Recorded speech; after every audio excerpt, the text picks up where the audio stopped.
Assalamualaikum warahmatullahi wabarakatuh. Bismillahirrahmanirrahim. Bismillahirrahmanirrahim. Alhamdulillah. Nahmaduhu wa nasta'inuhu wa nastaghfiruh. Wa na'udzu billahi min syururi anfusina wa min sayyiati a'malina. May yahdihillahu fala mudilla lahu wa may yudlilhu fala hadiyalah. Asyhadu an la ilaha illallah wahdahu la syarikalah wa asyhadu anna Muhammadan 'abduhu wa rasuluh. Allahumma shalli wa sallim wa barik ala sayyidina Muhammad wa ala alihi wa ashabihi ajma'in, amma ba'du. Alhamdulillah, marilah kita bersama-sama memanjatkan puji dan syukur kita kehadirat Allah Subhanahu wa taala. Salawat dan salam selalu kita tujukan, kita aturkan kepada junjungan Nabi kita Muhammad sallallahu alaihi wasallam, dan juga kepada keluarga beliau, sahabat-sahabat dan pengikut-pengikutnya ila yaumil qiyamah. Hadirin wal hadirat jemaah sekalian yang dirahmati Allah, malam ini kita akan melanjutkan pembahasan tauhid di halaman 20 tentang segala yang mungkin yang dikekalkan oleh Allah, yaitu 10 perkara. Pertama, segala ruh manusia dan lainnya. Yang kedua, ajbud dzana, tulang ekor. Yang ketiga, tubuh segala nabi-nabi dan rasul. Yang keempat, tubuh orang yang mati syahid. Yang kelima, arasy. 6 kursi, 7 lauhul mahfuz, 8 qalam, 9 surga, dan 10 neraka. Nah, pembahasan kita sebelumnya itu tentang neraka. Nah, tentang makanan penduduk neraka apa saja. Ada 3 macam. Pertama, zakum, yang kedua dhari', dan ketiga ghislin. Minuman ahli neraka, penduduk neraka adalah al-hamim. Dan pakaian penduduk neraka adalah sarabiluhum min qatiranin wa taghsha wujuhahum nar. Nah, pakaian-pakaian mereka ahli penduduk neraka adalah min qatiranin, yaitu cairan aspal. Nah, sampai situ pembahasan kita. Kemudian ini sebagai tambahan, di sini timbul pertanyaan, siapakah yang kekal di dalam api neraka? Siapakah yang kekal di dalam api neraka? Nah, jawabannya, innalladzi yakhlu fin nari huwal kafir. Sesungguhnya yang kekal, orang yang kekal di dalam api neraka itu adalah orang kafir. Orang-orang kafir yang mana mereka ini menyekutukan Allah.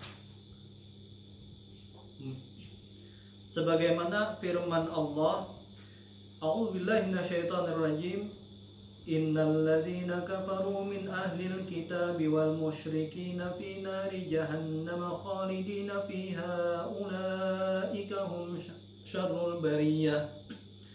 Sesungguhnya atau bahwasanya orang-orang kafir dari ahli kitab wal musyrikin, orang-orang musyrik, fi nari jahannam, mereka di dalam neraka jahannam, khalidina fiha, mereka itu kekal fiha di dalam api neraka.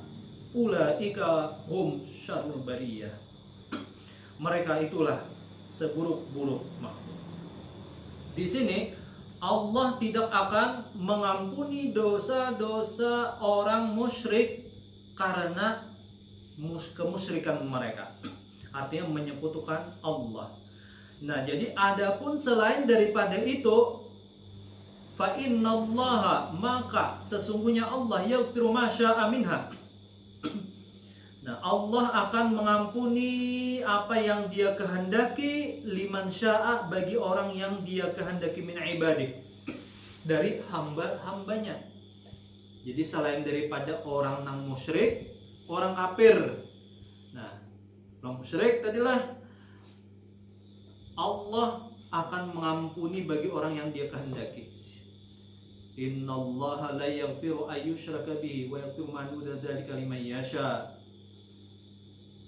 Sesungguhnya Allah tidak akan mengampuni orang-orang yang menyekutukan dirinya, dan Allah akan mengampuni selain daripada itu liman yasha, bagi orang yang Dia kehendaki. Nah, oleh karena itu jadi kesimpulannya apa? Siapa yang kekal di dalam api neraka, mereka itu adalah orang-orang kafir, orang-orang musyrik. Selain daripada itu, mereka tidak kekal di dalam api neraka. Man mata ala tauhid, yang mana orang tadi meninggal atas tak bertauhid kepada Allah. Nah, walawir takabal kabair, walaupun orang ini mengerjakan dosa besar. Walaupun mengerjakan dosa besar. Nah, ini lain halnya, ini kan menurut pendapat kita dari ahlu sunnah. Nah, kalau dari khawarij, maka siapa yang mengerjakan dosa besar, mereka akan kekal di dalam api neraka. Nah, itu kalau kita ahlu sunnah apa? Kalau ahlu sunnah, walaupun mereka mengerjakan dosa besar, selama masih mentauhidkan Allah, nah, orang itu akhirnya akan masuk surga. Nah, akan masuk surga. Nah, ini kalau jadi orang yang mengerjakan dosa besar, jika mati orang tadi meninggal tidak bertaubat, Allah akan memasukkannya ke dalam api neraka dulu, jaza'an bima fa'ala. Nah, sebagai pembalasan bagi apa yang telah dia perbuat. Nah, kemudian Allah mengeluarkannya setelah masa tahanannya di dalam api neraka, siksaannya di dalam api neraka tadi selesai, Allah kemudian memasukkan orang tadi ke dalam surga. Nah, ada pengecualian lagi. Kecuali Allah mengampuni orang tadi, orang yang mengerjakan dosa besar tadi, Allah ampuni, ayyaghfirullah, Allah mengampuni lahu bagi orang tadi, maka Allah masukkan dia ke dalam surga biduni sabiqin azab. Nah, tanpa disiksa, diazab terlebih dahulu di dalam neraka. Nah, ini apa namanya, mungkin kalau bahasa sekarangnya ini namanya adalah ini hak prerogatif Allah. Hak penuh Allah. Ya, Allah berkehendak, kan lima yasa jadi kan. Allah mengampuni selain daripada orang-orang yang musyrik tadi, lima yasa, bagi orang yang dikehendaki. Kalau Allah menghendaki kepada seseorang, orang ini meninggal, artinya beriman kepada Allah tetapi mengerjakan dosa besar, jar Allah, aku ampuni dosanya, aku masukkan langsung ke dalam surga tanpa transit di neraka dulu. Nah, ini sah-sah aja bagi Allah, karena ini hak Allah. Nah, tapi ada juga yang Allah apa? Jar Allah, ini karena orang ini mengerjakan dosa besar, maka orang ini disiksa dulu di dalam api neraka. Nah, ini hadis sahih ya, yang diriwayatkan dari Anas bin Malik radhiyallahu an. Ini sebagai dalilnya, dasarnya. Anna Nabi sallallahu alaihi wasallam qala, yakhruju minan nar man qala la ilaha illallah wa fi qalbihi waznu sya'iratin min khairin. Akan keluar dari api neraka. Nah, berarti kan bukan selamanya kekal dalam api neraka. Akan keluar dari api neraka man qala la ilaha illallah, orang yang mengatakan la ilaha illallah. Nah, berarti orang itu mentauhidkan Allah. Wa fi qalbihi, dan di dalam hatinya. Nah, waznu sya'iratin min khair, di dalam hatinya itu terdapat kebaikan. Apa? Seberat syairah. Syairah ini jenis gandum nang halus, sereal. Kalau bahasa Wahid mungkin kayak sereal. Nah, dijadikan sereal. Nah, ini jenis gandum kan bijinya halus benar. Walaupun ya Allah, orang ini di dalam hatinya ada kebaikan walaupun sebiji syairah tadi. Syair. Orang itu akan dimasukkan Allah ke dalam surga nanti setelah keluar dari api neraka. Nah, kemudian kelanjutan dari hadis ini, wa yakhruju minan nari man qala la ilaha illallah. Orang dan akan keluar orang dari api neraka orang tadi yang mengatakan la ilaha illallah wa fi qalbihi wasnu burratin min khair. Yang di dalam hatinya terdapat kebaikan seberat burrah. Nah, burrah ini adalah ya gandum. Nah, mirip-mirip lah kalau syair tadi gandum juga jenis dari gandum. Walaupun sebiji gandum. Nah, kalau orang di dalam hati orang tadi ada kebaikan. Selama mentauhidkan Allah, nanti orang ini akan dimasukkan ke dalam surga. Nah, di akhir hadis ini wa yakhruju minan nar man qala la ilaha illallah, dan orang akan keluar orang ini dari api neraka, orang yang orang yang mengatakan la ilaha illallah wa fi qalbihi waznu dzarratin min khairin, dan di dalam hatinya ada kebaikan walaupun seberat biji dzarrah, biji sawi, walaupun sekecil atom. Nah, misal ada kebaikan di dalam hatinya, selama dia mengucapkan la ilaha illallah, maka orang itu akan masuk surga. Aja orang itu mengerjakan dosa besar, nah berarti orang ini menjalani masa siksaannya dulu dalam api neraka. Nah, di akhirnya orang ini nanti setelah menyelesaikan siksaannya di dalam api neraka, orang ini akan dimasukkan Allah ke dalam surga. Jadi selama mengucapkan la ilaha illallah, orang ini tidak akan kekal di dalam api neraka. Itu kesimpulannya. Jadi selama orang yang kafir, musyrik, nah ini kekal di dalam api neraka. Itu nah, habis pembahasan kita tentang apa? Tentang neraka. Nah, kita neraka dulu semalam pembahasannya, biar ada ininya lah. Nanti setelah ini pembahasan kita nanti adalah tentang surga. Nah, di dalam surga ini lengkap semuanya. Nah, semuanya lengkap. Ini dalam artian tidak mungkin bagaimana nih masuk surga, bisakah kita bayangkan dengan diilustrasikan dengan lewat gambar, foto misalnya atau film, tidak akan bisa. Nikmat surga itu tidak akan bisa digambarkan dengan apa yang ada di dunia. Sama halnya kesimpulannya juga apa? Siksaan api neraka tidak bisa dibandingkan dengan siksaan di dunia ini. Kan sebelumnya apa? Seandainya satu tetes dari pohon zakum diteteskan ke dunia ini, la afsadat ala ahlin nar, ahli dunia. Nah, niscaya akan rusak seluruh penduduk dunia ini. Apa yang rusak? Ma'ayisyahum, penghidupannya rusak semuanya. Nah, hanya setetes saja. Ya, setitik api neraka diletakkan di dunia ini, maka seluruh dunia ini akan hangus. Di seluruh muka bumi ini akan hangus, terbakar. Ini hanya setitik.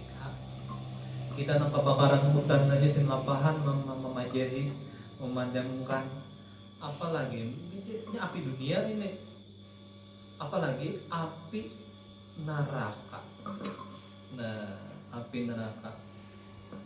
Jadi jangan inilah, kalau ada Bapak wajar satu umat transit dalam api neraka kan siapa mengqala la ilaha illallah tadi kan dakhalal jannah.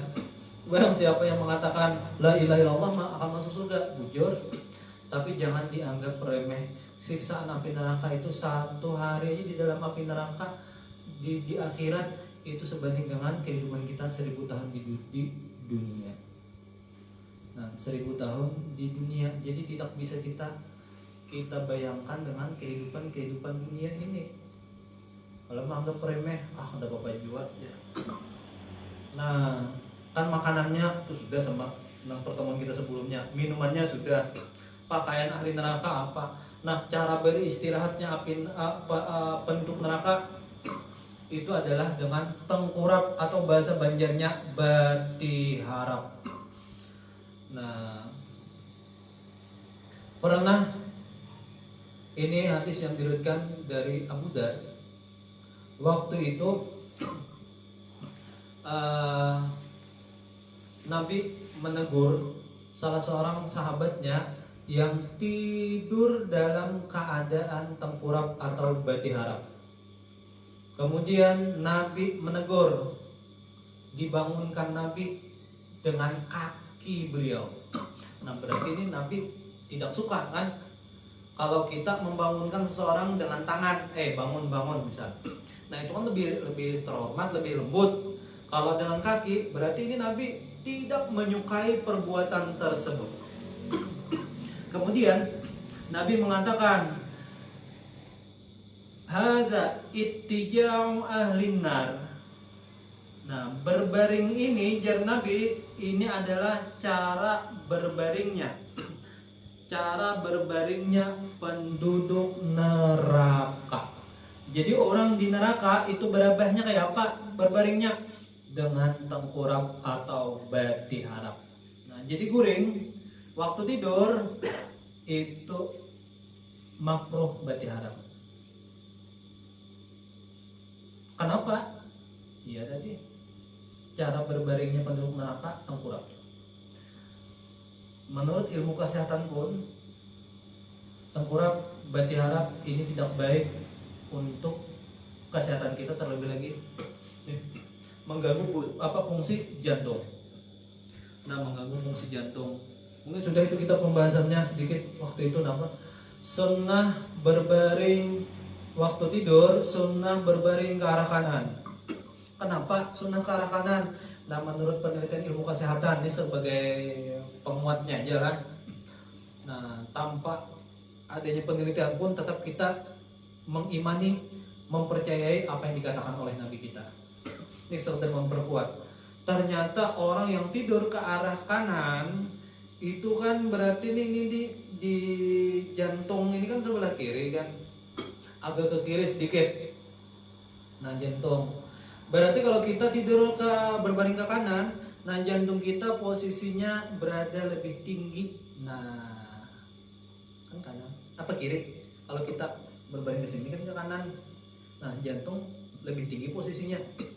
Nah, ini sangat baik untuk jantung kalau berada di posisinya agak di atas waktu tidur, karena fungsi jantung ini adalah memompa darah ke seluruh tubuh.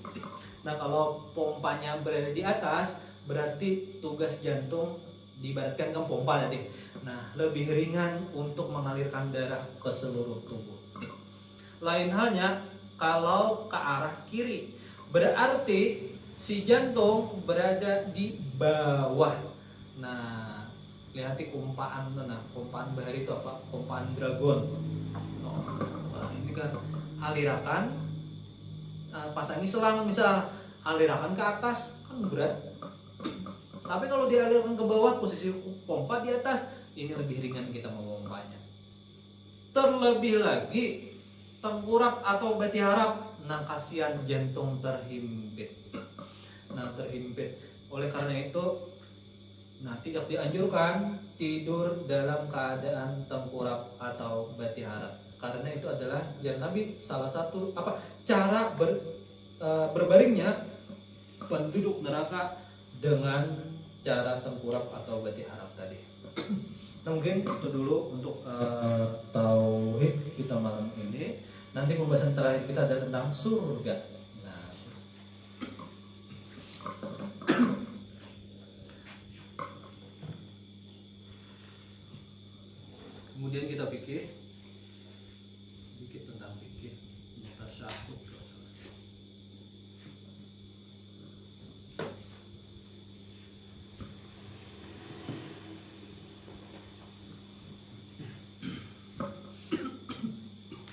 halaman di 34 tentang tasyahud. Penjelasan tasyahud akhir. Kan rukun salat adalah duduk tasyahud akhir, yaitu duduk tawaruk. Sudah penjelasannya. Nah, kemudian tasyahud akhir ini, membaca tasyahud akhir, satu syaratnya Pak, memperdengarkan lafaz tasyahud akan dirinya. Jadi apa yang diucapkannya mendengar. Jangan sekadar komat kami aja muntong at-tahiyatul mubarakat, telinganya jangan mendengar. Ini kalau pendengarannya normal lah, lain halnya nang tutulian, atau lain kisah nang tulis. Lagi tulis sama sekali. Yang kedua, membaca di waktu duduk. Jadi duduk tasyahud akhir. Yang ketiga, memelihara huruf-hurufnya, tasydid-tasydidnya, baris-barisnya. Nah, jadi jaga huruf-hurufnya, jaga tasydid-tasydidnya. At-tahiyyatul mubarakatus shalawatut thayyibatu lillah. Nah, itu sunnah. Menambahkan apa? Kan boleh aja at-tahiyyatu lillah, boleh, tapi nang sempurnanya apa? Tambahi al-mubarakatus shalawatut thayyibatu gitu. Kemudian sunnat apa semalam tuh? Tambahi juga dima'rifatkan, artinya tambahi alif lam salamnya. Boleh membaca salamun alaika ayuhan nabi wa rahmatullahi wa barakatuh. Nah, salamun alaina wa ala ibadillahi sholihin, boleh. Tapi sunnah dima'rifatkan, tambahi alif lam, assalamu alaika ayyuhan nabiyyu wa rahmatullahi wa barakatuh. Assalamu alaina wa ala ibadillahi sholihin. Itu sunnah. Sunnah. Kita mengucapkan salam kepada Nabi dan hamba-hamba Allah yang saleh. Nah, sama halnya kita masuk rumah ucapkan salam. Kalau kosong Bang, ucapkan untuk diri kita assalamu alaina wa ala ibadillahi sholihin. Dan hamba-hamba Allah yang soleh. Siapa hamba-hamba yang soleh? Bisa malaikat ada di dalam rumah kita. Nah, dulu ada pernah mengupas tentang keutamaan baca basmalah, baca qul huwallah, surah al-ikhlas.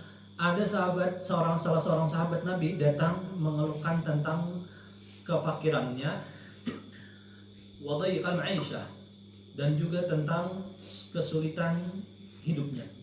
Nah, artinya orang ini fakir, sulit penghidupan. Kemudian Nabi mengatakan kepada orang tadi, idza dakhaltal baita, apabila engkau masuk rumah, fasallim ala ahlihi, ucapkan salam atas penghuninya. Nah, kata Nabi, wa illam yakun ahad, dan jika tidak ada seorang pun di dalam rumah tadi, fasallim alayya, maka bacalah ucapkanlah salam atasku. Kata Nabi, termasuk juga kepada hamba-hamba Allah yang saleh tadi kan. Kemudian baca qul huwallahu ahad, kata Nabi, surah al-ikhlas maratan wahidah, satu kali. Nah, akhirnya orang tadi mengamalkan apa yang diajarkan oleh Nabi kita. Nah, apa utamanya? Qadarallahu alaihi rizqa, maka Allah memberikan rizki yang tidak henti-hentinya mengalir atas orang tadi, hatta qada ala jirani, sampai melimpah ruah atas jiran tetangganya. Nah, bagus banget ini diamalkan. Masuk rumah ucapkan salam, assalamualaikum warahmatullahi wabarakatuh, atau assalamualaikum. Nah, bisa masuk. Ya, alangkah baiknya sampai baca salawat sekali, hanya baca qul huwallah berapa kali? Sekali aja. Banyak kan bertahlilan ngarannya. sekali aja jalan Nabi maratan wahidah. Nah ini keutamanya luar biasa, akan Allah luaskan, berikan rizki kepada orang tadi dengan rizki yang tidak henti-hentinya mengalir, bahkan kepada jiran tetangganya pun akan merasakan juga. Nah ini salah satu amalan yang diajarkan oleh Nabi kita kepada siapa? Kepada sahabat beliau yang mengeluhkan tentang kefakirannya dan sulitnya penghidupan. Nah kemudian yang berikutnya yang perlu kita perhatikan tadi kan apa tadi?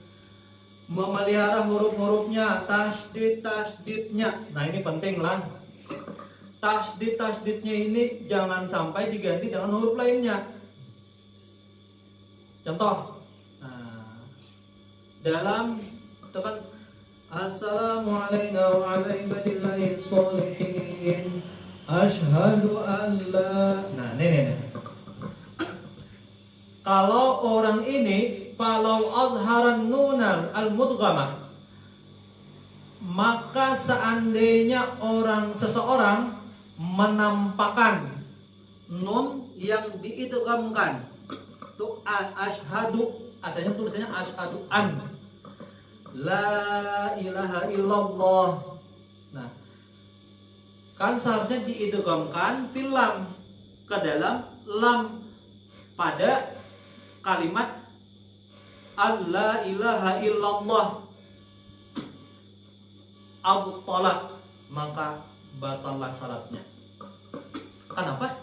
Contohnya orang ini membaca asyhadu an la ilaha illallah, asyhadu an la, seharusnya kan diidghamkan asyhadu an la ilaha illallah. Berarti mun dibaca an la, orang ini membuang tasdid. Kan harus dijaga dari tasdidnya. Nah ini hati-hati, dalam artian kita ya bahasa Banjarnya babika. Nah sebab kenapa orang tadi berarti litarkihi syiddatan minhu, karena meninggalkan tasdid pada huruf lamnya tadi. Allah dibacanya Allah. Asyhadu an la, ya misal kan soalnya bertasdid diidghamkan asyhadu an la ilaha illallah, diidghamkan itu kan bila gunna. Nah itu jadi kita perhatikan bujur-bujur disitulah, jangan sampai tertinggal tasdidnya tadi. Itu jadi antaranya lah. Kemudian lagi, nah juga wa asyhadu anna Muhammadar Rasulullah, kan tanwin bertemu ra juga sama lah. Nah wa asyhadu anna Muhammadar Rasulullah, jadi bertasdid juga itulah. Nah bertasdid juga itu yang perlu kita perhatikan bujur-bujur lah dulu, jangan sampai tak tinggal. Nah kalau yang sebelumnya tadi apa boleh lah asyhadu an la ilaha illallah wa anna Muhammadar Rasulullah, boleh. Tapi sunnah menambahkan asyhadu di yang keduanya. Iya tadi kan pertama asyhadu an la ilaha illallah. Nah, yang kedua tadi langsung wa anna Muhammadar Rasulullah, boleh. Tapi hendaklah sunnahnya ditambahi wa asyhadu anna Muhammadar Rasulullah. Nah, jadi itu sedikitlah kesimpulan di tasyahud akhir. Nah di tasyahud akhir nih kita jaga bujur-bujur apa kesimpulannya, huruf-hurufnya, tasdid-tasdidnya, dan baris-barisnya. Terlebih lagi dalam syahadat tadi jangan sampai tak tinggal tasdidnya. Memang ini pendapatnya agak ya tak keras lah, saya aneh. Cuma yang jelas kita disuruh untuk menjaga huruf-huruf dan tasdidnya tadi, kita jaga bujur-bujur. Nah inilah pentingnya belajar. Nah pentingnya belajar sama kayaknya mungkin insyaallah ini pembahasan tentang salawat Nabi. Nah salawat Nabi ini kan termasuk rukun juga. Nah masuk rukun juga, jadi salawat kepada Nabi ini mungkin nanti di pertemuan selanjutnya aja lah. Soalnya ini pembahasannya lumayan panjang tentang salawat Nabi ini. bagaimana redaksinya, asal usulnya, asal sejarahnya kayak apa juga. Nah itu akan kita jelaskan mungkin di pertemuan kita selanjutnya. Yang terpenting sebagai kesimpulan di sini, jaga bujur-bujur bacaan kita. Jangan sampai tak salah membaca tasyahud akhir tadi. Jangan sampai tak salah membaca tasyahud akhir. Nah, mungkin itu saja untuk malam ini. Mudah-mudahan bermanfaat. Salah khilaf mohon maaf. Wallahu a'lam bishawab. Aku kalam wabillahi taufiq wal hidayah. Wassalamualaikum warahmatullahi wabarakatuh. Al-Fatihah. A'udzubillahi minasyaitonir rajim. Bismillahirrahmanirrahim. Ya kana na'budu wa iyyaka nasta'in. Shiratal ladzina an'amta 'alaihim ghairil maghdubi 'alaihim waladdallin. Amin amin ya rabbal alamin. Bismillahirrahmanirrahim. Alhamdulillahirabbil alamin. Wassalatu wassalamu ala asyrafil anbiya'i wal mursalin sayyidina wa maulana Muhammad wa ala alihi wa ashabihi. Ya Fattahu ya Alim wa ta'alaina muqarriban warzuqna ilman nafi'an wa amalan mutaqabbalan wa rizqan halalan thayyiban bi rahmatika ya rabbal alamin. Allahumma inna na'udzubika min ilmin la yanfa' wa min qalbin la yakhsha' wa min nafsin la tashba' wa min da'watin rabbi ij'alna muqimas shalah wa min dzikri rabbana. Allahumma inna nas'aluka as-sihhata wal 'afiyata wa salamata tayyibatan fid din wal dunya wal akhirah wa min ka'afiyati fil afaq wa ma'ana. Allahumma salamata wa sihhata wal 'afiyata wa min hadrana wa min hujjati wa wuzatu musafina fil bahri wal bahri wa jawibna muslimin wa nasrul zalimin wa ansurna 'alal kafirin min basa'irin wa rabbana atina fid dunya hasanah wa fil akhirati hasanah wa qina adzaban nar. Wa sallallahu ala sayyidina Muhammadin nabiyyi wa alihi wa sahbihi wa sallam. Wa subhana rabbika rabbil izzati amma yasifun wa salamun alal mursalin walhamdulillahi rabbil alamin.